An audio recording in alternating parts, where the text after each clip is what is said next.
राम राम साह, स्वागत है आपका आपके अपने चैनल उज्जवल जीके में। और मैं हूं सीमा शर्मा।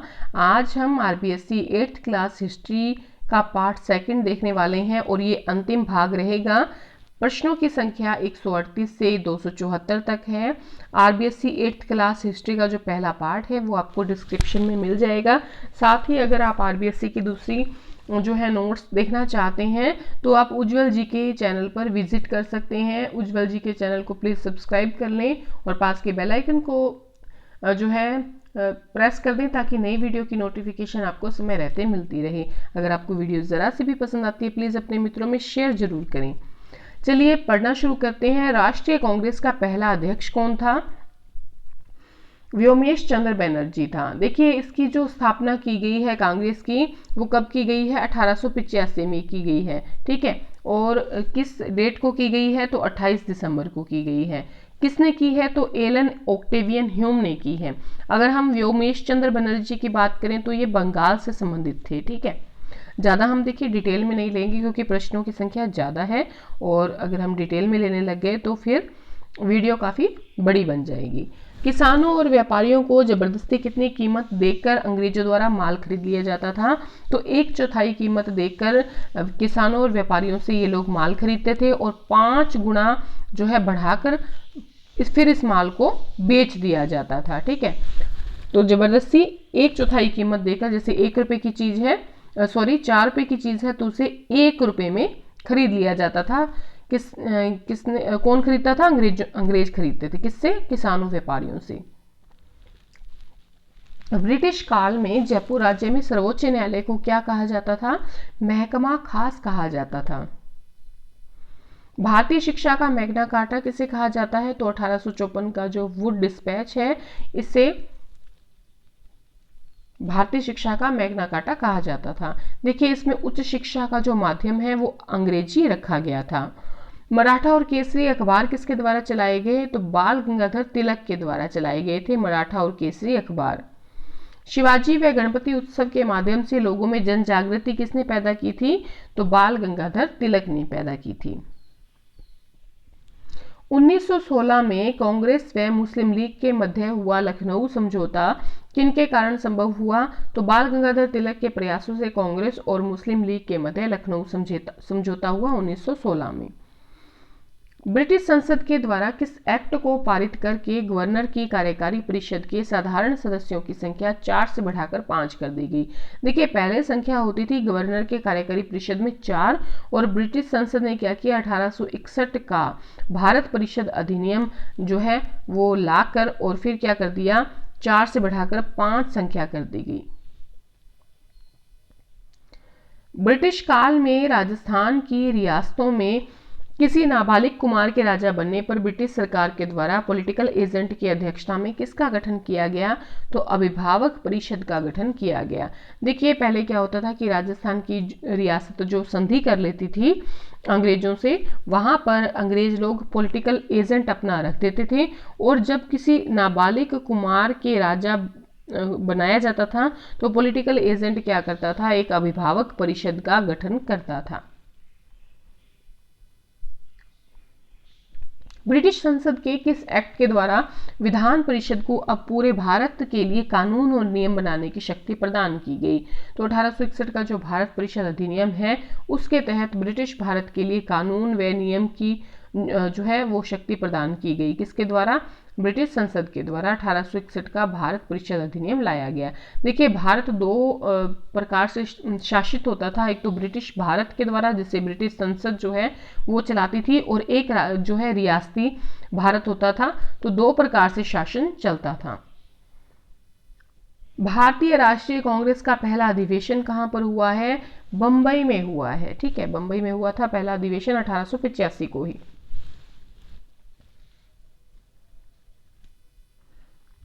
उग्रवाद के जनक जिनका माना था, अच्छा ये कहां पर हुआ था राष्ट्रीय कांग्रेस का पहला अधिवेशन? तो गोकुलदास तेजपाल संस्कृत कॉलेज में, ठीक है। उग्रवाद के जनक कौन थे? बाल गंगाधर तिलक। और उनका क्या मानना था कि भारत में अंग्रेजी नौकरशाही से अनुनय विनय करके हम कुछ भी प्राप्त नहीं कर सकते, जो प्राप्त करना है उसको छीनना पड़ेगा। प्रशासनिक दक्षता बढ़ाने के नाम पर बंगाल का विभाजन कब किया गया? तो 1905 में किया गया था बंगाल का विभाजन। किस अधिनियम के द्वारा मुसलमानों के लिए पृथक मताधिकार और पृथक निर्वाचन क्षेत्रों की स्थापना की गई? तो 1909 का जो भारत सरकार अधिनियम आया था, इसके द्वारा मुसलमानों के लिए पृथक मताधिकार और पृथक निर्वाचन क्षेत्रों की स्थापना की गई। 1909 का जो भारत सरकार अधिनियम आया था, उसका एक अन्य नाम था जिसे कहते थे मार्ले मिंटो सुधार। देखिए, अगर आप एनसीईआरटी पढ़ना चाहते हैं तो वो भी आपको उज्जवल जी के पर विजिट आप करेंगे तो वहां पर आपको नोट्स मिल जाएंगे एनसीईआरटी के। बंगाल विभाजन के समय भारत का वायसराय कौन था? बंगाल विभाजन के समय भारत का वायसराय था लॉर्ड कर्जन। कांग्रेस के किस अधिवेशन में कांग्रेस दो भागों में बंट गई थी? तो सूरत अधिवेशन होता है सन 1907 में, और इस अधिवेशन के दौरान कांग्रेस गरम दल और नरम दल में बंट गई। वापस कब पुनः एक हुई? तो लखनऊ अधिवेशन हुआ था, और ये हुआ था 1916 में। ठीक है, तो लखनऊ अधिवेशन में वापस से गरम दल और नरम दल जो है वो एक हो जाते हैं, कांग्रेस जो है पुनः एक हो गई। 1935 के भारत शासन अधिनियम के अंतर्गत राज्यसभा, जिसे उच्च सदन कहा जाता था, में कुल कितने सदस्यों का प्रावधान था?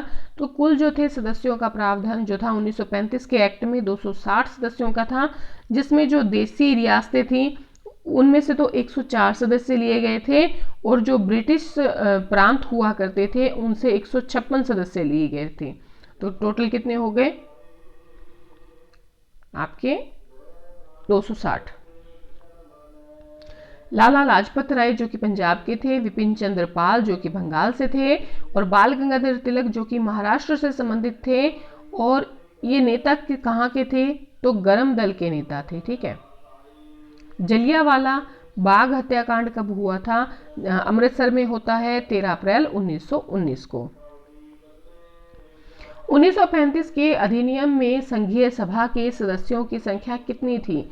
तो देखिए, 1935 के एक्ट में, अधिनियम में, जो संघीय सभा के सदस्यों की संख्या थी वो 375 थी, जिसमें क्या था कि जो देसी रियासतें थी वहां से तो 125 सदस्य थे, और जो ब्रिटिश प्रांत थे वहां से 250 सदस्य थे। इल्बर्ट बिल विवाद आपने सुना होगा। तो इल्बर्ट बिल के अनुसार भारतीय न्यायाधीश को भी यूरोपियंस के विरुद्ध सुनवाई करने का अधिकार दिया गया। इस किस गवर्नर जनरल के समय में इसे बुलाया गया था, जिसका विरोध हुआ था, क्योंकि यूरोपियंस नहीं चाहते थे कि कोई भारतीय जो न्यायाधीश जो है वो हमारे ऊपर सुनवाई करने का अधिकार रखे। तो ये आया था लॉर्ड रिपन के काल में इल्बर्ट बिल। ठीक है, चलिए अगला प्रश्न देखते हैं। 1935 के अधिनियम में विषयों को कितने श्रेणियों में बांटा गया था? जो सब्जेक्ट थे, जैसे कि आपके भू राजस्व है, शिक्षा है, स्थानीय स्वशासन है, दीवानी मामले हैं, फौजदारी मामले, उस प्रकार के जो विषय हैं उनको 3 भागों में बांटा गया था। कौन कौन से भागों में बांटा गया था? तो एक तो था देखिए संघीय सूची, एक था आपके प्रांतीय सूची, एक संघीय सूची, एक प्रांतीय सूची, और एक था समवर्ती सूची। असहयोग आंदोलन शुरू हुआ 1920 में।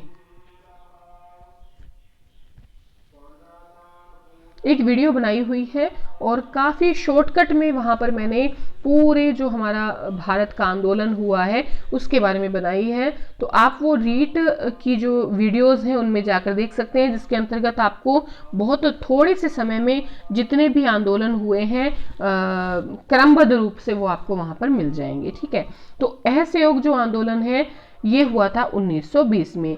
साइमन कमीशन 6 सदस्यों के साथ कब बंबई पहुंचा था? उस समय बंबई नाम होता था। तो 3 फरवरी 1928 को पहुंचा था। दरअसल एक भी सदस्य इसमें भारतीय नहीं था, और इसीलिए इसका विरोध किया गया था। 6 सदस्य थे, साइमन के साथ ही 5 दूसरे लोग थे और एक साइमन था। ठीक है, किस एक्ट के द्वारा भारत सचिव को जो वेतन भारत सरकार से मिलता था, इस अधिनियम के द्वारा अंग्रेजों से मिलना तय हो गया? तो 1919 का जो भारत सरकार अधिनियम आता है उसके तहत ऐसा होता है।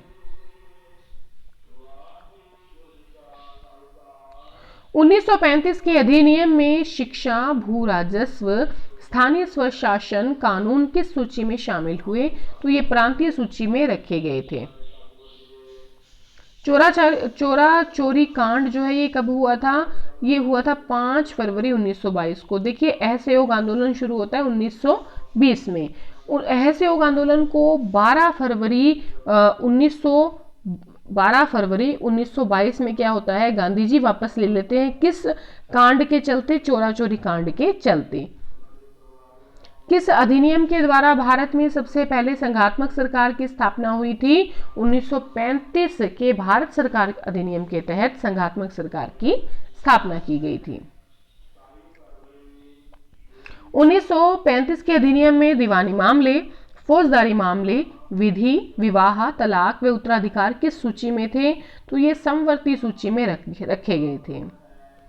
सविनय अवज्ञा आंदोलन कब शुरू हुआ? 1930 में। देखिए असहयोग पहले हुआ था, बाद में सविनय अवज्ञा आंदोलन शुरू हुआ था, ठीक है, और ये 1930 में हुआ। प्रांतों में द्वैध शासन समाप्त कर केंद्र में द्वैध शासन को लागू किस एक्ट के तहत किया गया था? तो 1935 के भारत सरकार अधिनियम के तहत प्रांतों में तो द्वैध शासन को खत्म कर दिया गया और केंद्र जो था वहां पर द्वैध शासन को लागू कर दिया गया। समाचार पत्रों को प्रतिबंधित करने के लिए सरकार ने कौन सा कानून बनाया? तो वर्नाक्यूलर प्रेस एक्ट आया था 1878 में, जिसके तहत समाचार पत्रों को प्रतिबंधित करने के लिए कानून बनाया गया। राजद्रोह के मामले में 18 मास का कठोर कारावास किस उग्रवादी नेता को मिला था? तो ये मिला था बाल गंगाधर तिलक को। किस अधिनियम के द्वारा एक संघीय न्यायालय की स्थापना की गई थी? 1935 के भारत सरकार अधिनियम के तहत एक संघीय न्यायालय की स्थापना की गई थी। होम रूल का संचालन बाल गंगाधर तिलक ने किस वर्ष किया? तो देखिए सबसे पहली बात तो होम रूल जो था ये बेलगांव में स्थापित किया गया था, बेलगांव में, ठीक है। और किसने? बाल गंगाधर तिलक ने। कब? 1916 में। बाल गंगाधर तिलक का देहांत कब हुआ था? तो 1 अगस्त 1920 को बाल गंगाधर तिलक का देहांत हुआ था। भारत छोड़ो आंदोलन कब हुआ शुरू? तो अगस्त 1942 में शुरू हुआ था और इसे एक और नाम से जाना जाता है जिसे कहा जाता है अगस्त क्रांति। तो भारत छोड़ो आंदोलन जो है अगस्त क्रांति के नाम से जाना जाता है और अगस्त 1942 में ये शुरू हुआ। किस अधिनियम के तहत बर्मा को भारत से यानी कि अलग किया गया? तो 1935 का भारत सरकार अधिनियम जो आता है उसके तहत बर्मा को भारत से अलग किया गया। देखिए 1935 का एक तो अधिनियम आपको याद रखना है, एक 1909 का याद रखना है, एक 1919 का। जो भी प्रश्न आरपीएससी पूछता है लगभग इन तीनों में से ही पूछे जाते हैं प्रश्न, ठीक है। भगत सिंह, राजगुरु और सुखदेव को कब फांसी हुई थी? तो इनको फांसी हुई थी 23 मार्च 1931 को। अगर हम चंद्रशेखर आजाद की बात करें तो 27 फरवरी 1931, मतलब भगत सिंह इनको फांसी देने से पहले की डेट है। तो 27 फरवरी 1931 को चंद्रशेखर आजाद को अल्फ्रेड जो पार्क होता है उसमें घेर लिया जाता है अंग्रेजों के द्वारा और वहां पर वो क्या करते हैं, अपने आप को समाप्त कर लेते हैं। किसके द्वारा? सुसाइड कर लेते हैं, गोली मारकर अपनी हत्या कर लेते हैं। लंदन में सावरकर के लिए आगे अध्ययन हेतु छात्रवृत्ति की व्यवस्था किसने की थी? तो श्यामजी कृष्ण वर्मा जो थे इन्होंने लंदन में सावरकर के लिए आगे अध्ययन हेतु छात्रवृत्ति की व्यवस्था की थी, श्यामजी कृष्ण वर्मा ने। बंकिम, देखिए ये प्रश्न जो है ये पूछा गया है किसमें? रीट 2018 में। तो सीधा सीधा प्रश्न है। उसके साथ ही ये जो अगला प्रश्न है ये भी किसमें पूछा गया है? रीट 2018 में। तो बंकिम चंद्र चटर्जी ने किस पुस्तक में वंदे मातरम लिखा? तो पुस्तक थी आनंद मठ। सुभाष चंद्र बोस की मृत्यु कब हुई? तो इनकी मृत्यु हुई थी 18 अगस्त 1945 को। बिजोलिया के किसानों से कितने किस्म का कर लिया जाता था? 84 किस्म का कर लिया जाता था। और अगर हम बिजोलिया किसान आंदोलन की बात करें तो 1897 से शुरू हुआ था और 1941 तक चला था। अर्जुन लाल सेठी को किस जेल में रखा गया? वेलूर जेल में रखा गया था। गोपाल सिंह खरवा को किस जेल में रखा गया? गोपाल सिंह खरवा को रखा गया था तिहाड़ जेल में। और तिहाड़ जेल कहां पर है? दिल्ली में। 1935 के अधिनियम में सेना, विदेश मामले, संचार, संघ लोक सेवा, डाक, तार, बीमा किस सूची में थे? तो ये थे संघीय सूची में। सुभाष चंद्र बोस कितनी बार कांग्रेस के अध्यक्ष बने? 2 बार अध्यक्ष बने थे। देखिए, एक तो बने थे 1938 में, ये हुआ था हरिपुरा अधिवेशन।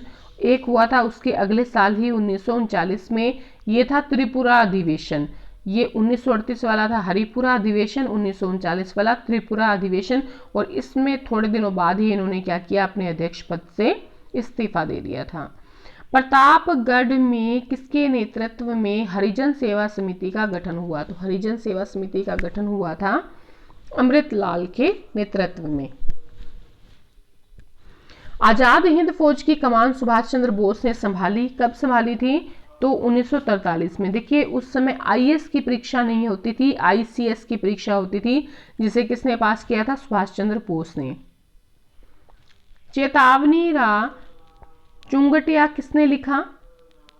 ये लिखा था केसी सिंह बारहट ने। देखिए, 1903 में दिल्ली का दरबार आयोजित होता है, तो मेवाड़ के जो महाराणा होते हैं फतेह सिंह, वो भी इसमें शामिल होने के लिए तैयार हो जाते हैं। और उन्हें रोकने के लिए जो है केसी सिंह बारहट 13 सोठे लिखते हैं, जिसको उन्होंने नाम दिया चेतावनी चुंगटिया। और इसको पढ़ने के बाद जो है फतेह सिंह दिल्ली दरबार में नहीं जाते। एन इंडियन, अच्छा ये जो है ये वाला प्रश्न भी रीट 2018 में पूछा गया था, ठीक है। एन इंडियन पिलग्रिम आत्मकथा है, तो ये आत्मकथा है किसकी? सुभाष चंद्र बोस की। जो पिलग्रिम है इसका अर्थ होता है तीर्थयात्री। 1935 के अधिनियम के अंतर्गत संघ सूची, राज्य सूची, समवर्ती सूची के विषय रखे गए, तो क्रमशः किस किस में ये रखे गए थे? तो देखिए, संघ सूची में 59 थे, राज्य सूची में 54 थे और समवर्ती सूची में 36 थे, ठीक है, 36 थे। तो ये विषय अलग अलग रखे गए थे। चार्ल्स क्लीवलैंड किस पर क्रांतिकारियों की जानकारी प्राप्त करने के लिए दबाव डालता है? तो ये दबाव डाला जाता है प्रताप सिंह बारहट पर, ठीक है। केसी सिंह बारहट के ये बेटे होते हैं। बरेली जेल, जो जेल है वहां पर इनको रखा जाता है और बाद में इनको इतना प्रताड़ित किया जाता है कि बरेली जेल में ही मर जाते हैं। प्यारे लाल साधु हत्याकांड में केसी सिंह बारहट नाम आने पर इन्हें कौन सी जेल में भेजा गया? देखिए, प्यारे लाल साधु हत्याकांड में केसी सिंह का बारहट का जब नाम आता है तो इन्हें हजारी बाग जेल में रखा जाता है। अंग्रेज केसी सिंह बारहट के किस भाई को कभी पकड़ नहीं पाए? जोरावर सिंह बारहट को, ठीक है। देखिए, जो केसी सिंह बारहट है उनके पुत्र का नाम है प्रताप सिंह बारहट, उनके भाई का नाम होता है जोरावर सिंह बारहट। देखिए, एक मर्डर केस होता है आरा मर्डर केस, आरा मर्डर केस में इनका नाम आ जाता है, जिसके बाद इनको पकड़ने के लिए ये कहा जाता है। देखिए, आरा मर्डर केस में नाम था और 1912 का दिल्ली में एक वायसराय होते हैं हार्डिंग, तो हार्डिंग जो होते हैं उनके जुलूस पर भी ये बम फेंकते हैं, लेकिन वो तो बच जाते हैं, उनका महावत होता है, वो मर जाता है, ठीक है, लेकिन ये इसको कभी पकड़ नहीं पाए। आजादी के समय संविधान सभा में कुल कितने सदस्य रह गए? तो संविधान सभा में कुल 299 सदस्य रह गए थे। योजना आयोग का गठन कब किया गया? 1950 में। आजादी से पहले भारत में कितनी देसी रियासतें थी? 562। दूसरी पंचवर्षीय योजना में किन उद्योगों पर बल दिया गया? भारी उद्योगों पर। नीति आयोग का गठन कब किया गया? 2015 में। बीकानेर के किस राजा ने सबसे पहले अपने प्रतिनिधि संविधान सभा में भेजे थे? शार्दुल सिंह ने। नीति आयोग का पहला उपाध्यक्ष कौन था? अरविंद पनगढ़िया। आजादी के समय राजस्थान में कितनी रियासतें थी? 19 रियासतें थी। देखिए 19 रियासतें थी, 3 ठिकाने थे, एक था नीमराणा, एक था लावा और एक था कुशलगढ़। तो 19 रियासतें थी, 3 ठिकाने थे, एक केंद्र शासित प्रदेश था अजमेर मेरवाड़ा। नीमराणा कहाँ पे है? अलवर में। लावा कहाँ पर है? टोंक में। और कुशलगढ़ कहाँ पर है? बांसवाड़ा में। मत्स्य संघ की राजधानी किसे बनाया गया? अलवर को बनाया गया था। राजस्थान के एकीकरण के 7 चरण हैं और पहला चरण कौन सा है? मत्स्य संघ। राजस्थान यूनियन बनाने का प्रयास किसने किया? तो सबसे पहले प्रयास किया था भूपाल सिंह ने। और भूपाल सिंह कहाँ के शासक थे? तो ये मेवाड़ के शासक थे। कहाँ के शासक थे? ये मेवाड़ के शासक थे भूपाल सिंह। पंजाब व हरियाणा राज्य का पुनर्गठन कब हुआ? 1966 में। वृहत्तर राजस्थान के प्रधानमंत्री कौन थे? हीरालाल शास्त्री। वृहत्तर राजस्थान में मत्स्य संघ को किस चरण में मिलाया गया? तो 5वें चरण में मिलाया गया था। और 5वें चरण का नाम क्या रखा गया था? संयुक्त वृहत्तर राजस्थान। वृहत्तर राजस्थान में मत्स्य संघ को किस राज्य समिति की सिफारिश पर मिलाया गया था? तो शंकर देव राय समिति की सिफारिश पर इसे मिलाया गया था। उत्तरांचल, झारखंड व छत्तीसगढ़ राज्य का पुनर्गठन कब हुआ? सन 2000 में। मत्स्य संघ का गठन कब हुआ? 18 मार्च 1948 को। मत्स्य संघ पहला चरण था। मत्स्य संघ की राजधानी व राज प्रमुख बताएं। मत्स्य संघ की राजधानी थी अलवर और यहाँ के राज प्रमुख थे उदयभान सिंह। मत्स्य संघ के उद्घाटनकर्ता कौन थे? एन.वी. गाडविल। मत्स्य संघ के प्रधानमंत्री कौन थे? शोभाराम कुमावत। तेलंगाना राज्य का पुनर्गठन हुआ सन 2014 में। पूर्व राजस्थान ये दूसरा चरण था 7 चरणों में से। तो पूर्व राजस्थान का गठन कब हुआ था? 25 मार्च 1948 को। पहला चरण मत्स्य संघ। पूर्व राजस्थान की राजधानी व राज प्रमुख बताएं। तो देखिए राज प्रमुख तो थे भीम सिंह और राजधानी थी कोटा।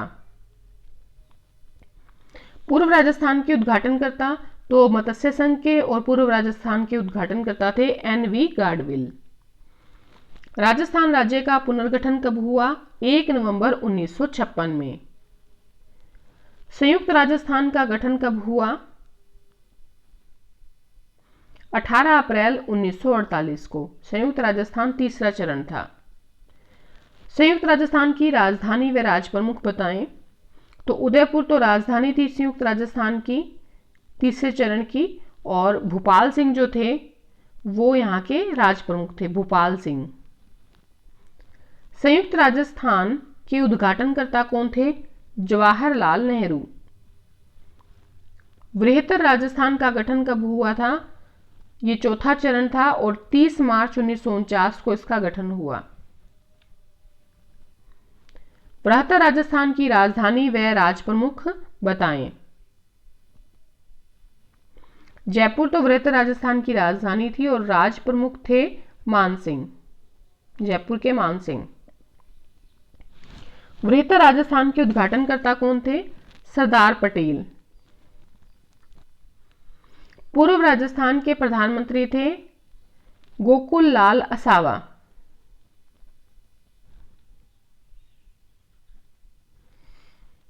संयुक्त राजस्थान के प्रधानमंत्री कौन थे?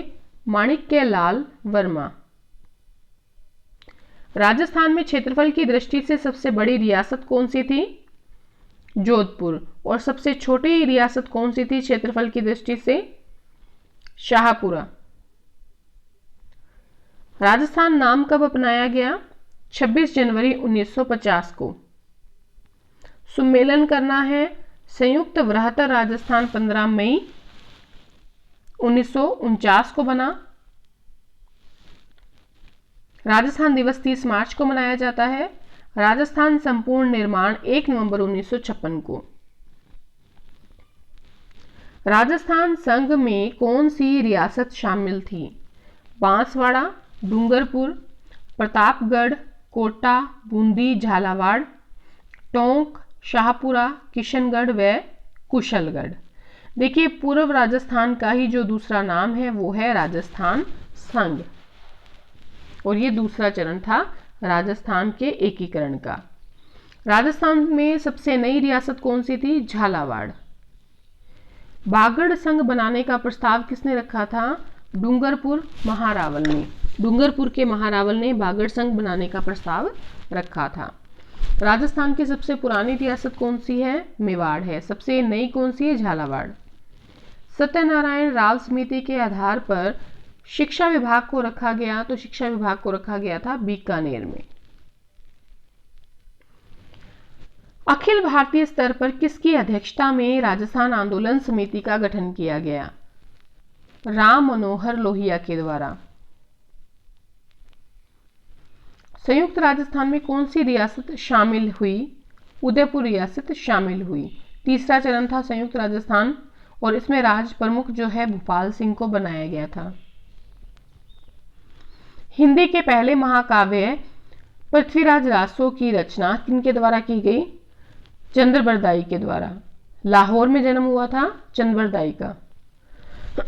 अगला प्रश्न है, सत्यनारायण राव समिति के द्वारा राजस्थान की राजधानी किससे बनाया गया? तो जयपुर को बनाया गया था। ब्रह्म सफुट सिद्धांत नामक ग्रंथ किसके द्वारा लिखा गया? ब्रह्मगुप्त के द्वारा। और कब लिखा गया? तो 628 ईस्वी में। और ये क्या थे? एक खगोल शास्त्री थे। मत्स्य संघ में कौन कौन सी रियासतें व ठिकाने शामिल थे? अलवर, भरतपुर, धौलपुर, करौली व नीमराणा ठिकाना। हाड़ौती संघ बनाने का प्रस्ताव किसके द्वारा रखा गया? कोटा के महाराव भीम सिंह के द्वारा। किस ग्रंथ में प्लास्टिक सर्जरी का उल्लेख मिलता है? सुश्रुत संहिता में मिलता है।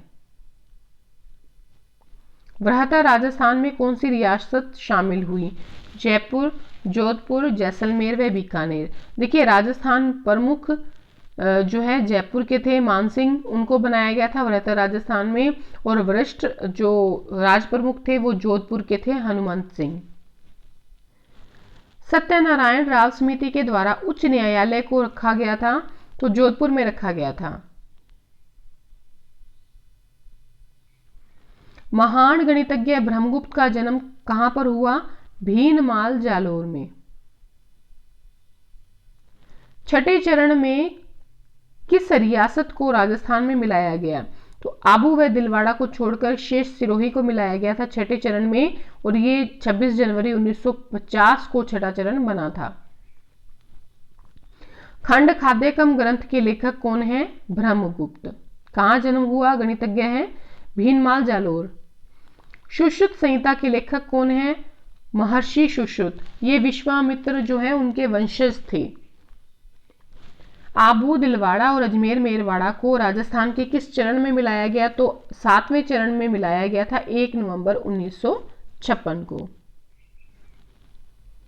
सत्यनारायण राव समिति के आधार पर खनिज विभाग व कृषि विभाग को क्रमशः कहाँ रखा गया? तो खनिज विभाग को तो रखा गया उदयपुर में, और कृषि विभाग को भरतपुर में। महाकवि माघ का जन्म कहां पर हुआ? श्रीमाल नगर, जिसे आज हम वर्तमान में क्या कहते हैं? भीनमाल भी कहते हैं, जो कि जालोर में है। गणितज्ञ रामानुजन का जन्म कहां पर हुआ? तो इनका तमिलनाडु में जन्म हुआ था, इरोड नगर में। सुनील टप्पा को राजस्थान में व सिरोंज क्षेत्र को मध्य प्रदेश में किस चरण में मिलाया गया? तो 7वें चरण में मिलाया गया था। सत्यनारायण राव समिति के आधार पर वन व सहकारी विभाग को कहां पर रखा गया? तो सहकारी विभाग को और वन विभाग को रखा गया था कोटा में। किसने 1913 में कैम्ब्रिज विश्वविद्यालय के प्रोफेसर जीएच हार्डी को पत्र लिखा जिसमें 120 प्रमेय भी भेजी थी? तो रामानुजन ने ये लिखा था। और ये कैम्ब्रिज विश्वविद्यालय कहां पर है? इंग्लैंड में। छठे चरण में राजस्थान किस श्रेणी का राज्य था? बी श्रेणी का राज्य था। वास्तुसार, राजवल्लभ, देवमूर्ति प्रकरण, रूपमंडन, कोदंड पुस्तकें किसकी हैं? मंडन की। महर्षि पाराशर का संबंध है पुष्कर अजमेर से। राजवल्लभ के श्लोकों को किसमें उद्धृत किया गया है? तो राज्याभिषेक पद्धति में उद्धृत किया गया है। राजवल्लभ किसने लिखी है? तो ये लिखी है मंडन ने। चक्रपाणि मिश्र किसके दरबारी विद्वान थे? महाराणा प्रताप के। अत्यंत दानशीलता के कारण कौन गरीब हो गए? महाकवि माघ। पहला चिकित्सक जिसने शल्य चिकित्सा को एक व्यवस्थित रूप प्रदान किया? सुश्रुत। इन्होंने सुश्रुत संहिता लिखी है। शिशुपाल वध के रचयिता कौन है? महाकवि माघ। हमीर रासो और सारंगधर संहिता ग्रंथ के रचयिता? सारंगधर। राजस्थान में राज्यपाल का पद कब सृजित किया गया? 1 नवंबर 1956 को। इससे पहले राजप्रमुख का पद होता था। कुंभलगढ़ दुर्ग का वास्तुकार कौन था? मंडन। राजस्थान के पहले राज्यपाल गुरमुख निहाल सिंह। कृषि पाराशर या वर्षा संबंधी भविष्यवाणी। देखिए कृषि पाराशर जिसके अंतर्गत वर्षा संबंधी भविष्यवाणी भी दी हुई है, ये ग्रंथ किसका है? महर्षि पाराशर का। विश्ववल्लभ, मुहूर्तमाला, राज्याभिषेक पद्धति व व्यवहार आदर्श के लेखक कौन है? चक्रपाणि मिश्र। राजस्थान का 26वां जिला कौन सा है? अजमेर। सुमेलन करना है पिता और पुत्र। सारंगधर के पिता थे दामोदर। रामानुजन के श्रीनिवास अयंगर। चंद्रबरदाई के राववेन। मंडन के खेता। चक्रपाणि मिश्र के उग्र मिश्र। अब जिला और उसका क्रमांक बताना है तो धौलपुर जिला 27वां जिला बना। 12 जिला जो था वो 28वां जिला बना। दौसा 29वां, राजसमंद 30वां, हनुमानगढ़ 31वां, करौली 32वां और प्रतापगढ़ 33वां। और ये कब बना है? 26 जनवरी को बना है 2008 में। अंतिम प्रश्न है हमारा, किस गणितज्ञ को उनके शोध पत्रों के आधार पर बिना परीक्षा दिए ही स्नातक की उपाधि प्रदान कर दी गई? तो रामानुजन को। ठीक है, कहाँ के थे? तमिलनाडु के। अगर आप अंत तक बने रहे हैं तो आपका बहुत बहुत धन्यवाद।